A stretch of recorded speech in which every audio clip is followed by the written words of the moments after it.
if all we're doing is talking about, hey, let's give poor people jobs, I would think that the almighty, all-wise governor of the universe would find a way to convey that message that doesn't include statements like, you shall buy your slaves from the heathen that surround you. And if a man shall sell his daughter to be a maidservant, she shall not go out as the men servants do. You wouldn't set up different rules based on the gender of whoever you're giving a job to. This is a very Pollyannish, anachronistic view by Cliffe, in my opinion, of looking at what this actually means without looking at it in the context of history or what the passage literally says. Well, Matt, I'm so glad to hear you say the context of history. Bravo. Yeah. So go back and study how women were treated at that time. Yeah. The sexism was off the charts. Horrendous. And the Bible sanctioned it. All right. The Bible doesn't sanction that. You bet it does. It absolutely does. The Bible gives instructions and regulations different topic, on how I do have to say live in a messed up world. This is ridiculous. This next one. And good day to you, sir. Thanks for your super chat. Said Hebrews and Jeremiah 34:14 are to be released after 6 years in Mosaic law. Heathens and strangers around Israel, Leviticus 25:44, can be kept forever. Or Stuart and Cliff, would you concede that, or would you say it's in the context that would be morally acceptable in some way? All right, what's the passage? Exodus perpetuity. Leviticus 25:44. It's hard to, you can't disagree with that. Meanwhile, something similar happens in Exodus 21, where if the servant comes, you're supposed to be let go, but you're not going to let his wives go, then he can come forward and say that he loves his master, wants to stay there, and then you drive an awl through their ear to mark them as your property, and he shall be your property forever. This is not indentured servitude, which is, by the way, immoral as well. It just wasn't the topic of conversation tonight. We have done away with indentured servitude. We have done away with debtors' prisons. We can still go to jail for not paying a fine, but there are different things. We've learned a lot since these books were miswritten. Well, Matt, when you say it's immoral, says who? Me. Says and that's who, all Matt? that matters. That's legitimately all that matters, Cliff, because all you're going to say is you think God does it. Well, produce the God and have God say it's immoral and have God defend his case. Because until then, like you said earlier, it's just competing opinions. But I thought that we were in agreement that owning people as property was immoral. Next, Cliff, or I should say, this is a good day to you, sir. Asked Matt, are prisoners in the United States considered slaves, as Cliff has said? No, not at all. Not even in the slightest. They still have laws. They are wards of the state. There are things you can't do to them. Slavery isn't just someone's been deprived of their freedom for some reason. Slavery is reducing someone's autonomy and making them subject to some other person's whims. It is fundamentally different to incarcerate someone in order to protect others from dangerous criminals and other things like that. But criminals aren't slaves. Gotcha. And Jamie Russell, thanks for your super chat, said, I humbly ask for Matt to steelman the notion of slavery making moral sense in very particular circumstances. You want me to steelman what would be morally permissible slavery? I don't think that there is any such scenario. I think that by the time you define what you want, what would be morally permissible slavery, it's no longer slavery in any meaningful sense. And so I genuinely have no idea. I'm fine with the notion that morality is situational, but I'm not aware of any realistic situation under which I would say it was all right to own someone as property. And so if you say, well, maybe if they consent to slavery, well, that already isn't slavery. It's not, slaves weren't just there because, yeah, I'm okay with it. And when I get up and it's time for me to leave, I'll just leave. And that's just fine. That's not the way slavery works. So I think by the time you try to steelman it, you're no longer talking about slavery. And what you're talking about is something where we're taking a necessary step to either protect the public good or protect individuals, et cetera. So I couldn't, it would be like saying, please steelman rape. I can't do it because the only way to do it would be to say, oh, well, where there is consent, and then all of a sudden it's not rape. And so I'm not going to steelman a notion that you could violate consent and that would be permissible amongst adults. Now, maybe, when you're the steward of someone and you have to make medical decisions for them, your kid's crying and doesn't want a shot. Okay, now we are violating consent, but not in the context of rape, et cetera. Jeff Exican, thanks for your question, said, Matt, since leaving Christianity, have you found any good answers to the questions that made you leave? Yes or no? Or excuse me. Or have you stopped looking and feel you can never reconcile yourself back with God? Boy, that's a hard question because I have found answers to some of the things that I didn't have answers to. Not to like big questions, like why is there something rather than nothing? I don't know. I don't think anybody else does either. What is the explanation for the origin of the universe? I don't know, and I don't think anybody else does either. We're still working on it. There are plenty of people who think they know what it is. If in fact Christianity were true and God existed and God came down and talked to me and explained a bunch of stuff, I still wouldn't worship, but I would believe that the person, that individual existed, and I would be fine taking them at face value. You know, they say, here's what I really think about what's moral. I would love to have that conversation. No offense to Cliffe and Stewart, who I genuinely like and enjoy talking to, but I'd rather talk to God. And I wish one of these days God would show up instead of evidently sending representatives. Next up, 100th Monkey, thanks for your super sticker. Appreciate the support. And Jay Mixon says, Cliffe and Stewart, is there any atrocity that cannot be reconciled by appealing to the concept of divine punishment or reward? If I can just pick on Matt for 1 second, because I know he likes it. I love it. Before we get to that, I think the prelude to this debate was one, I laughed at the idea of slavery, but really I was laughing at something else. Matt thought I was laughing. I was glad he got upset. He had righteous indignation about it, and that kind of that was one of the things. The second thing, though, was Matt got this question. I had fallen asleep during the Q&A time, but a question, I went back and I checked it, and the person asked, Matt, you said slavery was wrong because it didn't benefit society in the long term. If slavery did benefit the society for the long term, would it be correct? Not necessarily. And Matt gulped for a long time. I was drinking a lot during the debate too. Oh, sorry. And if you define correct, Matt said, it was the best for humanity. It turns out slavery was in the best interest for humanity, of course.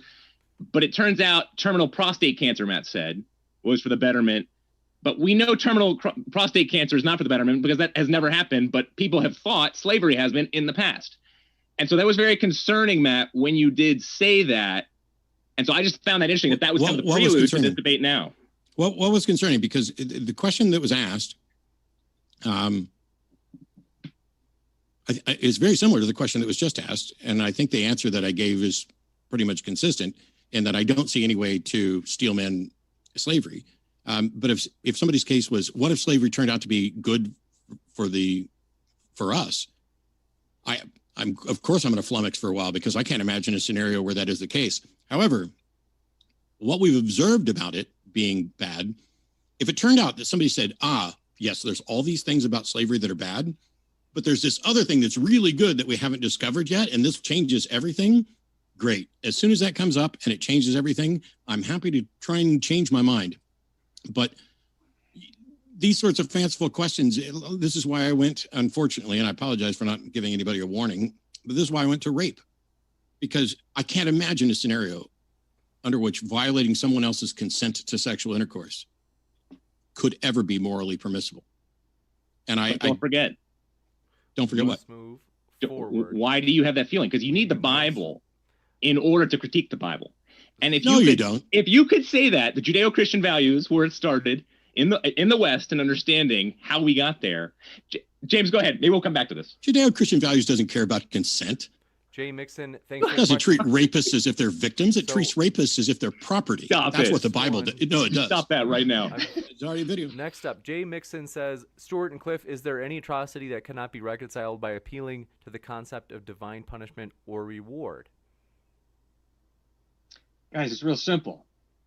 Obviously, every single human being can create their own definition of right and wrong. All I'm saying is, if that's true, that we create the definitions of right and wrong, then right and wrong are relative. My experience of life is that the abuse of an innocent child is never right. There are moral absolutes, maybe not many, but at least a few. When I say moral absolute, I mean an intangible value that is real and true for every person in every situation. I'm convinced that there are not many of those. There's a lot of relative morality, but there are at least a few moral absolutes. And the only way there can be a few moral absolutes is if there's a mind prior to the human mind that creates and defines those moral absolutes, i.e., There's got to be a lawmaker. There's got to be some type of God. Next That's up, not true, thank but you we for can your have a debate on morality another day. Atheist says, question for Matt and Josh, says the UN doesn't outlaw slavery in its member states and gives them millions in aid every year. Is the UN evil? Does the UN condone slavery? Sorry, are you waiting for me to go? So I'm obviously not an expert on what the UN says. I thought that there were articles that say that slavery is outlawed, but I mean, I'm not an expert and that's not my field. Gotcha.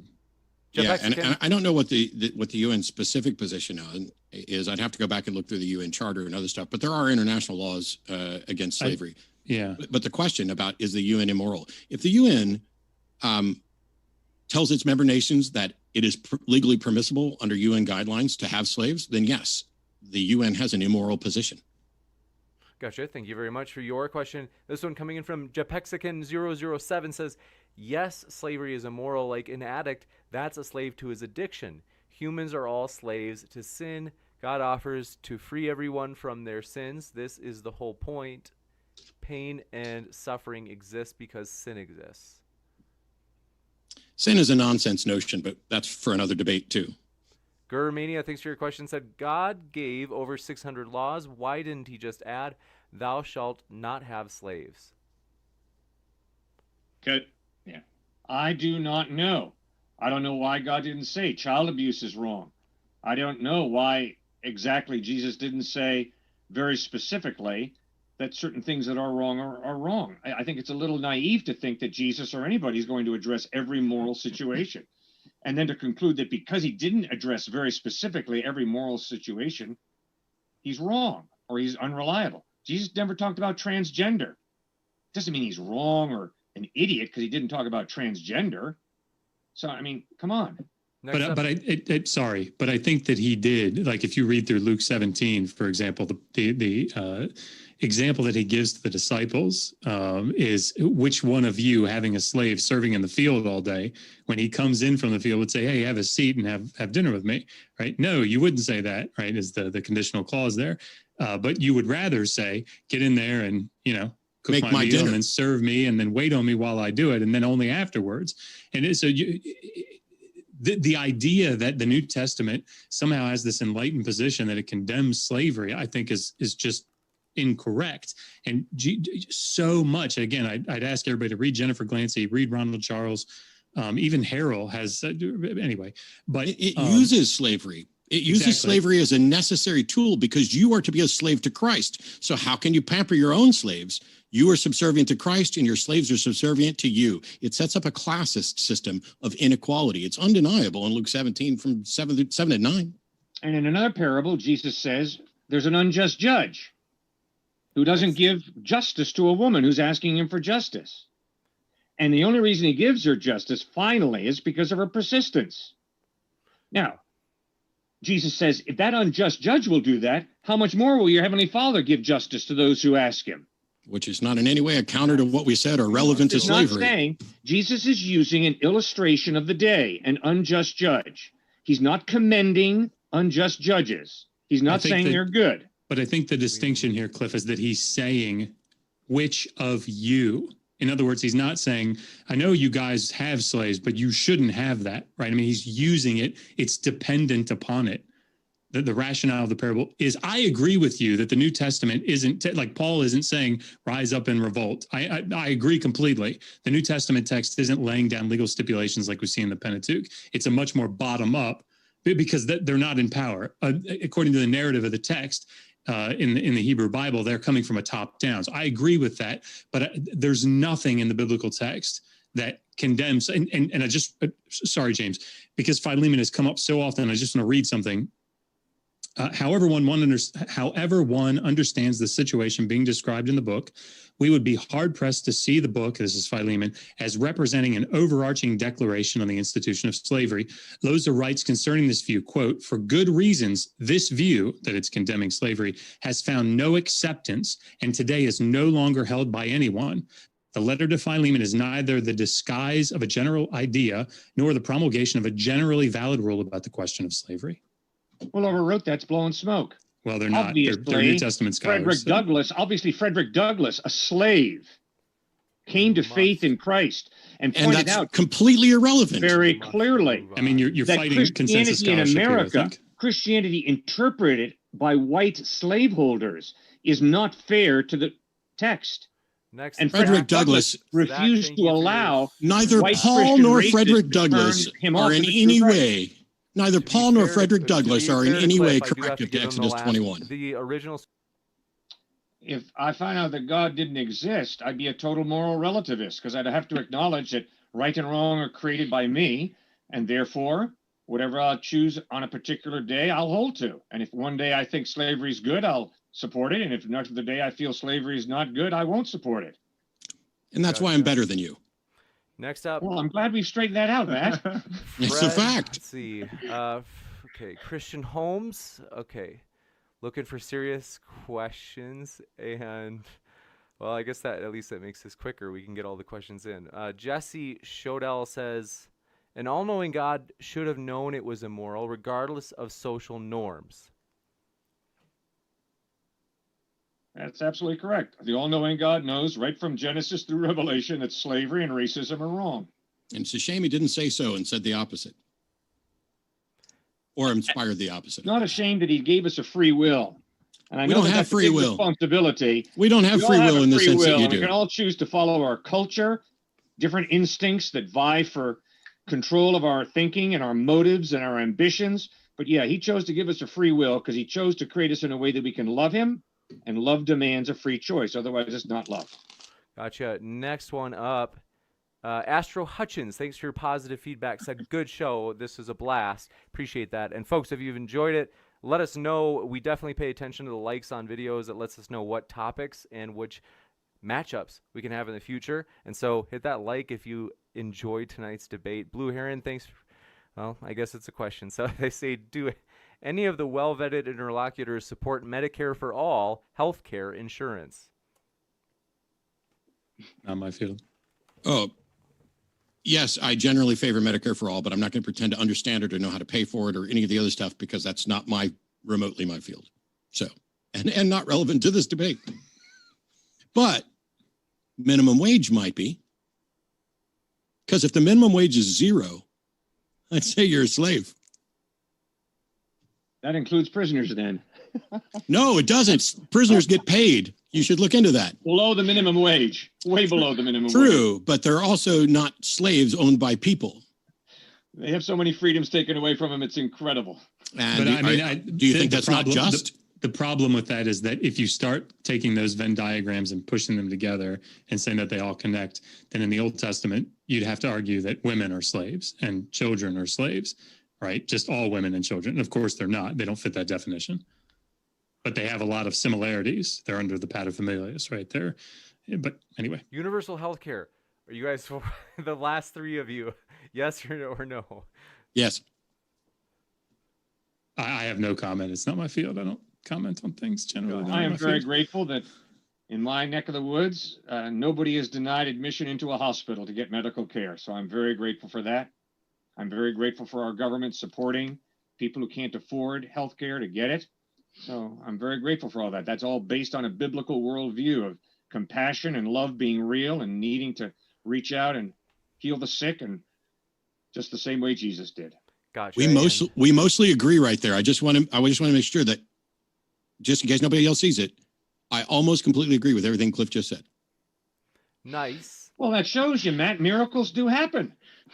It's not a miracle. It's just evidence and reason. But yeah. Evidence and reason. David Velar, thanks for your question, says, no, Matthew 19:8 is denouncing the idea that it's acceptable. He's not condoning it. And they say, you are twisting it. But the thing is, I think they're actually saying this to Cliff and Stewart. I can't remember what Matthew 19:8 said. It's about divorce. Yeah. Gotcha. Matthew 19 is about divorce. But I don't know which one of us is maybe misrepresenting it. But I will say very quickly, because I wrote this down and didn't have time at the moment. It's 2 quick lines. I don't think divorce is immoral. I think it is, in fact, moral. I don't think polygamy is necessarily immoral, but it doesn't matter because the Bible legislates wives, plural, and concubines. So suggesting the Bible is somehow opposed to multiple marriages is ridiculous, even though that changes later. But that's a change. If it was immoral, then it was immoral always. But I don't know. That's another. Well, this is showing a shift because statistically, Sunday school teachers now are looked at in a way stranger kind of way than those in polyamorous marriages. And so there is definitely a sexual ethic kind of flip there. Wait, did you just say Sunday school is teachers and sexual ethic all in? Because I don't know how those two are connected. My whole point in using Matthew 19 is Jesus replied, Moses permitted you to divorce your wives because your hearts were hard.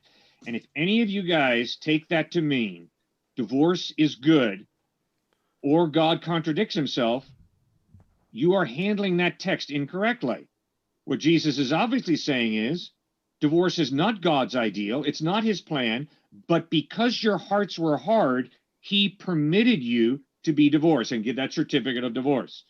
And that's the same point with slavery, with governmental abuse. But you have to be able power. to make that connection, Cliff. You have to be able to make that connection. I don't know that you can. Well, I can. I'm positive I can, because he says flat out, because your hearts were hard. We agree with It's an you. acknowledgement, Right, but because Cliff, people are sinful, God permits certain things to happen. One You of may them be is divorce. surprised. Hold on. Is it true then that does that apply to beating children with wooden rods or beating slaves with wooden rods?